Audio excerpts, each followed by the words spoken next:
O Evangelho segundo Lucas. É um dos relatos mais antigos da vida de Jesus e, na verdade, é a primeira parte de uma coleção de 2 volumes, Lucas e Atos. Se você comparar as linhas de abertura de ambos os livros, fica claro que eles provêm do mesmo autor. E há indícios internos no livro de Atos, assim como uma tradição antiga que identificam o autor como sendo Lucas, o companheiro de viagem e colaborador do apóstolo Paulo, que também sabemos que era médico. Lucas começa o seu trabalho com um prefácio explicando como e por que ele escreveu esse livro. Ele reconhece que há outros relatos muito bons da vida de Jesus. Mas ele queria voltar às tradições de testemunhas oculares do maior número possível de discípulos, a fim de produzir o que ele chamou de um relato sobre todas as coisas que foram cumpridas entre nós.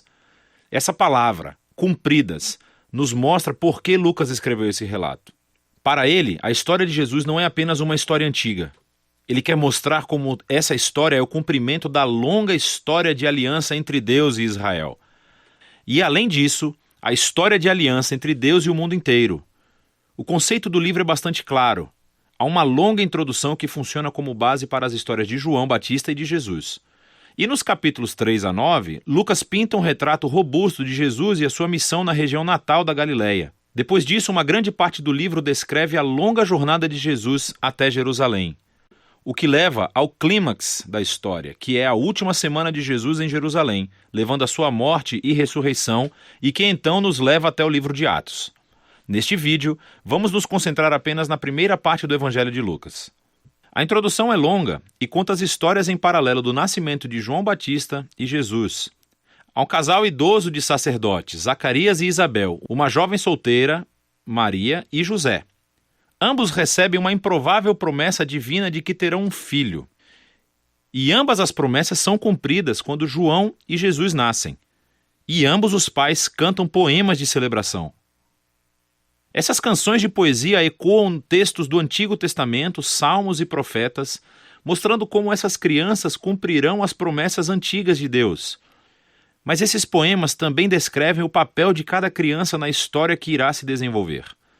João é o mensageiro profético que foi prometido na Torá e nos profetas, aquele que irá preparar Israel para se encontrar com o seu Deus. E Jesus, ele é o rei messiânico prometido a Davi, que irá trazer o reino de Deus sobre Israel e a bênção de Deus para as nações, exatamente como ele prometeu a Abraão. Depois disso, Maria leva Jesus ao templo de Jerusalém para a sua dedicação. E 2 profetas idosos, Ana e Simeão, veem Jesus e reconhecem quem ele é. E Simeão canta a sua própria canção, um poema inspirado pelo profeta Isaías. Ele diz que esta criança é a salvação de Deus para Israel e que ele se tornará luz para as nações. Assim, com toda essa antecipação, a história avança para a próxima sessão principal, onde Lucas apresenta Jesus e a sua missão. Ele prepara a história com o movimento de renovação de João no Rio Jordão, onde ele clama por um novo reino de Israel, arrependido e comprometido com uma nova vida através do batismo. Ele está se preparando para a chegada do reino de Deus. E então Jesus aparece como o líder desse novo Israel, e ele é marcado pelo Espírito e pela voz de Deus que vem do céu. Ele é o Filho amado de Deus. Depois disso, Lucas segue com a genealogia e traça as origens de Jesus, primeiro até Davi, depois até Abraão e, por fim, até o início da história de Adão, no livro de Gênesis. Lucas afirma aqui que Jesus é o rei messiânico de Israel que trará a bênção de Deus não apenas a Israel, a família de Abraão.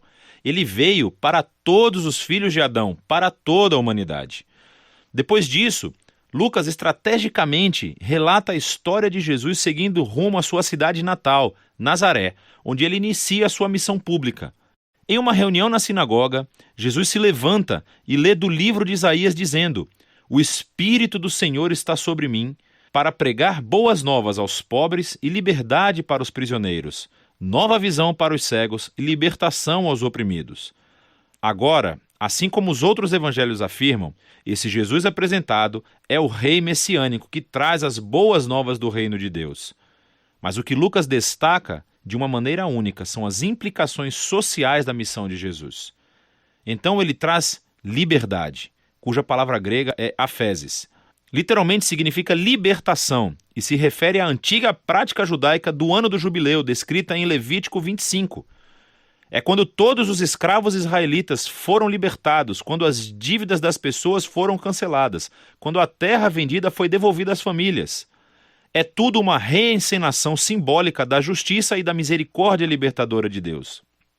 E então Jesus diz que esta boa nova de libertação é especificamente para os pobres. Agora, no Antigo Testamento, os pobres, ou em hebraico, ani, fazem parte de uma categoria muito mais ampla do que apenas as pessoas com pouco dinheiro. Refere-se também às pessoas de classe social baixa na sua própria cultura, como pessoas com deficiência, assim como mulheres, crianças e idosos.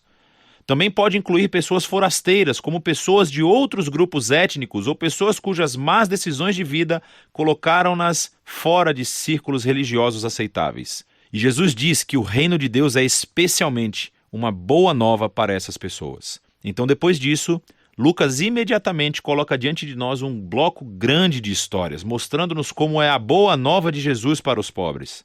Ela envolve a cura de uma mulher doente acamada, ou de um homem que tem uma doença de pele, ou alguém que esteja paralisado. Há histórias aqui também sobre Jesus acolhendo na sua comunidade um cobrador de impostos, Levi, que não é financeiramente pobre, mas um forasteiro social. Há uma história sobre Jesus perdoando uma prostituta. Lucas nos mostra como o reino de Jesus trouxe restauração e inversão das circunstâncias de uma vida inteira.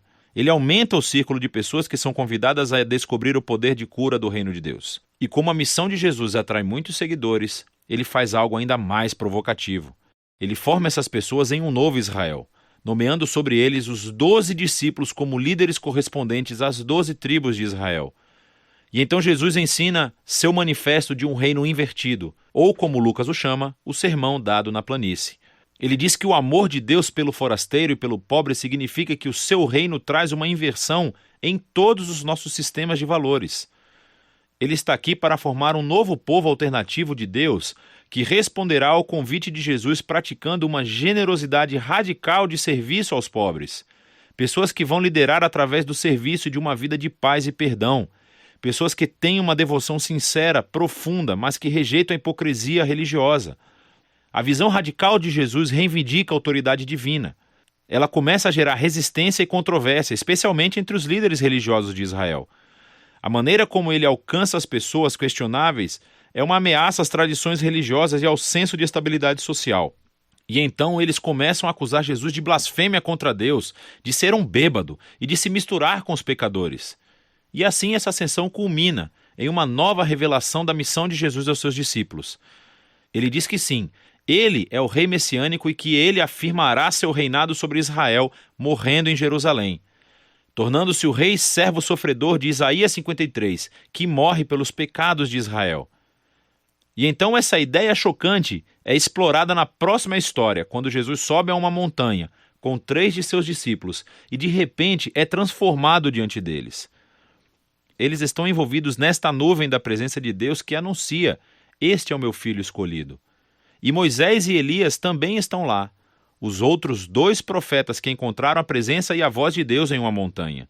E Lucas nos diz que eles estão conversando sobre o êxodo de Jesus, que ele estava prestes a cumprir em Jerusalém. Essa palavra grega, êxodo, é uma referência clara à história do êxodo.